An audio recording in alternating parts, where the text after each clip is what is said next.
After the duel, the Buster was the second G project machine to be made with the X100 frame.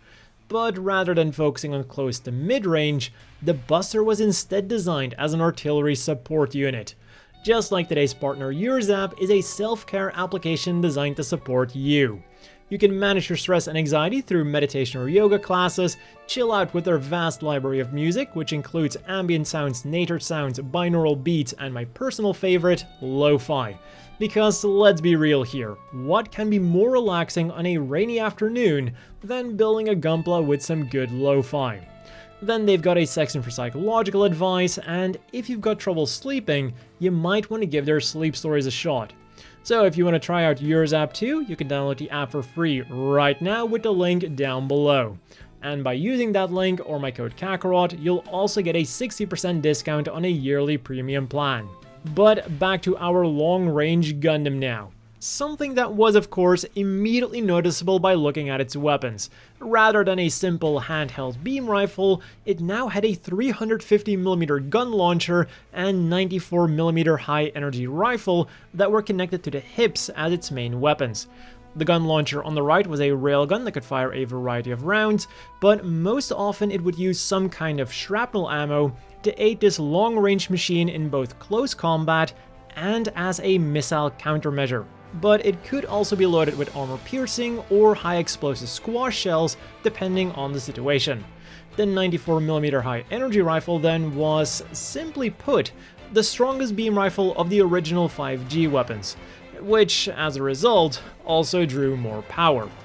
And as if that still wasn't enough, the gun launcher and the high-energy rifle could also be combined for even more powerful attacks. When the high-energy rifle was in front, it became the Hyper Impulse long-range sniper rifle, a long-range beam rifle that had enough force to penetrate multiple mobile suits and even multiple ships. The only downside was a reduced rate of fire. And when the gun launcher was in front, it became the anti-armor shotgun.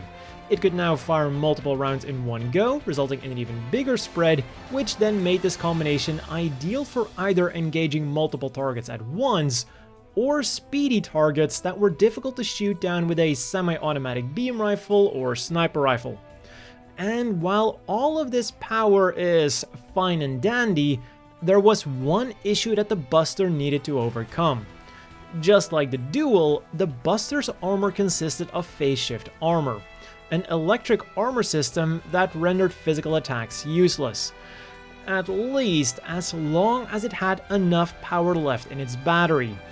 The same battery that also needed to power those high-energy weapons. In fact, both of these weapons were so powerful that there was a fear that the phase shift armor would momentarily lose power when they were fired. So to fix these issues, the Alliance's engineers came up with two solutions. To make sure that the Buster could drive these weapons, two subgenerators were installed in the weapons themselves, and this is also the reason why, when they combine, they become more powerful. The second solution then is two extra batteries in the knees to make sure that the Buster could keep firing away while its operating time still fell in line with that of the other G weapons. And there is still more cool stuff to talk about when it came to these weapons. There's two main reasons why they're on rails instead of being purely handheld. The first one is simply that it helps with combining the guns, and the second one is it helps to reduce recoil. Also, it is technically possible for the gun launcher and the beam rifle to be disconnected and handed to an ally, something that was only shown during the final battle of the First Bloody Valentine War.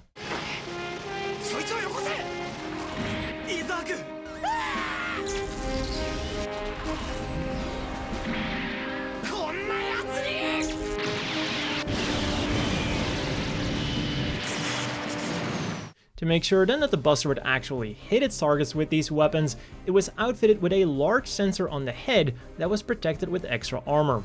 And because of this sensitive equipment, it also lacked Vulcan guns so that the vibrations wouldn't cause any interference or maybe even damage them. And then to round up the weapons, it had two 6-tube 220mm missile pods on the shoulders.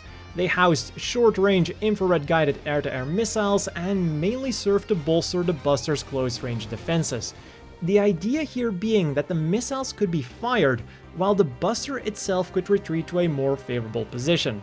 But they could of course also be used for bombarding bases, attacking ships, and intercepting missiles.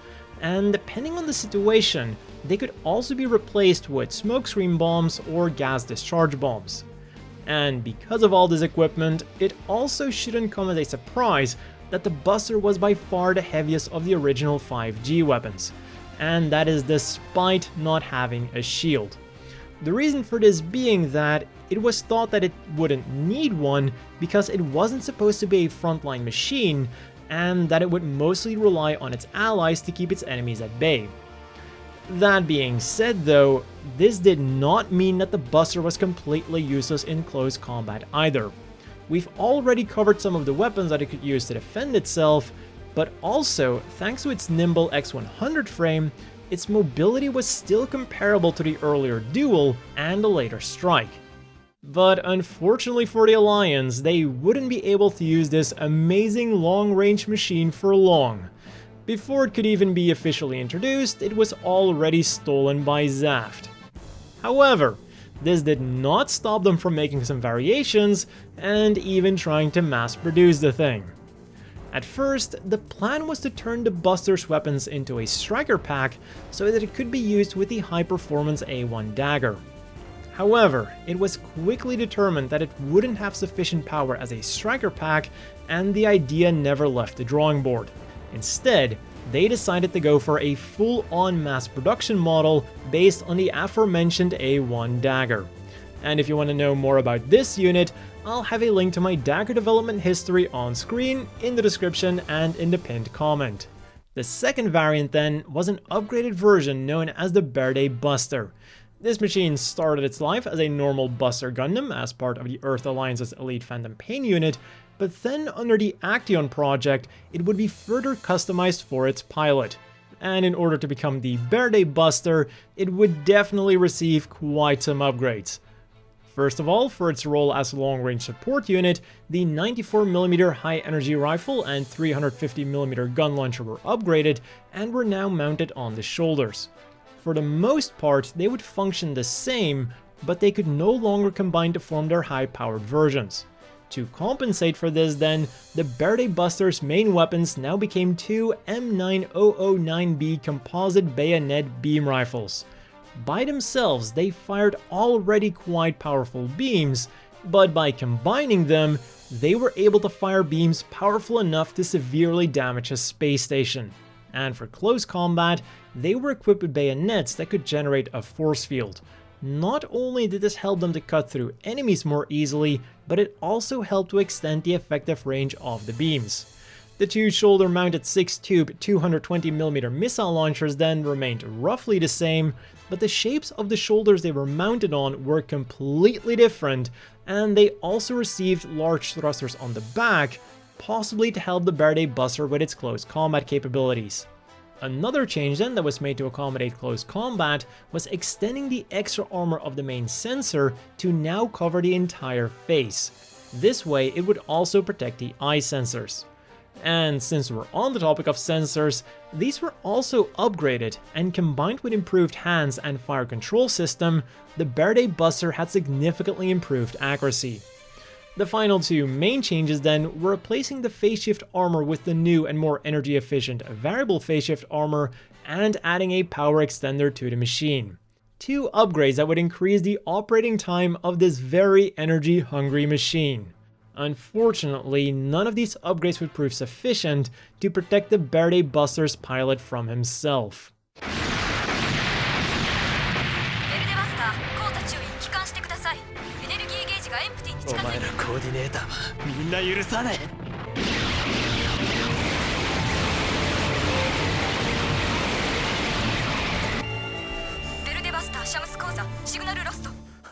And the third and final variant then also started its life as a regular Buster Gundam, but this time, instead of being developed by the Earth Alliance, it was the mysterious Librarian Works who were responsible for this machine.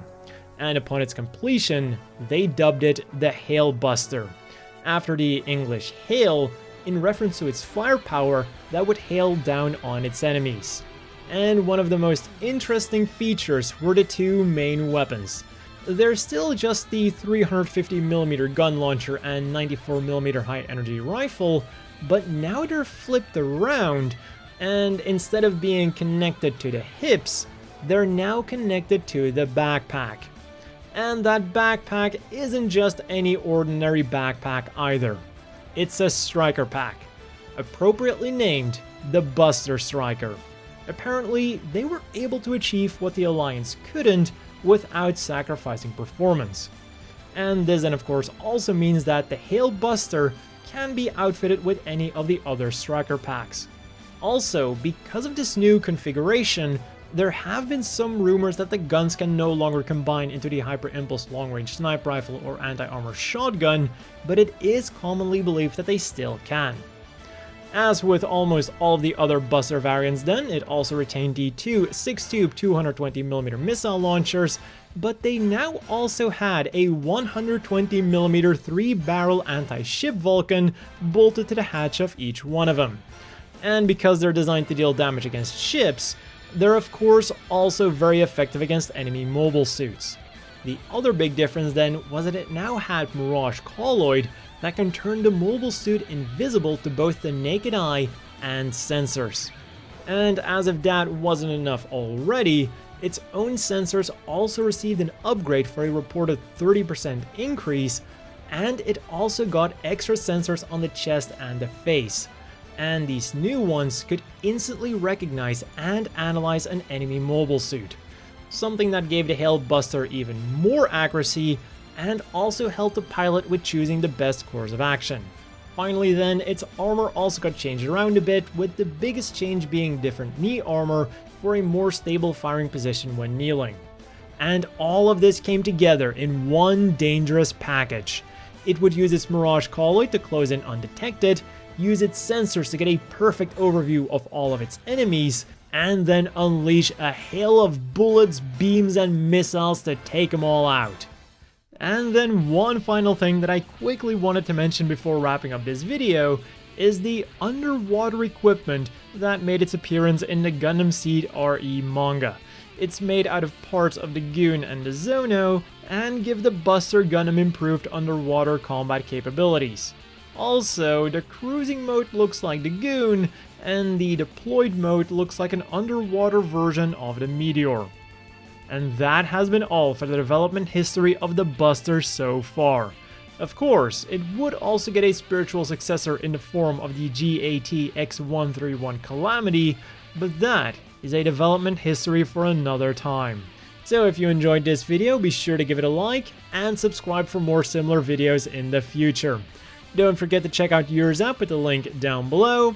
As always, a big thank you to the Patreon supporters. I hope everyone watching has a great day, and I'll see you all next time.